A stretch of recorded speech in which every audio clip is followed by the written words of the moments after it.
بات کر رہے ہیں پاکستان کی ایک افسوسناک خبر کی۔ اداکارہ حمیرہ اصغر کی لاش کی حوالگی کے لیے اہل خانہ کراچی پہنچ چکے ہیں۔ ہم اب مزید تفصیلات کے لیے جانیں گے سینئر رپورٹر سلطان لودھی سے۔ دیکھیے، اداکارہ حمیرہ اصغر کے بھائی اور بہنوئی اب سے کچھ دیر قبل کراچی پہنچے ہیں۔ کھزری تھانے میں پہلے پولیس افسران سے ملاقات کے بعد ایس ایس پی ساؤتھ سے بھی انہوں نے ملاقات کی ہے اور لاش وصول کرنے کے لیے باضابطہ طور پر پولیس کو درخواست دے دی ہے۔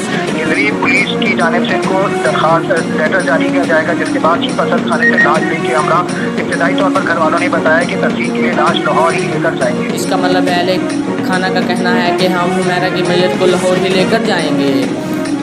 اگر آپ چاہتے ہیں کہ ہر خبر بر وقت اور سچائی کے ساتھ تو کولمبس نیوز کے ساتھ جڑے رہیں، حالات سے محفوظ رکھیں اور محرومہ کو جنت الفردوس میں جگہ دیں۔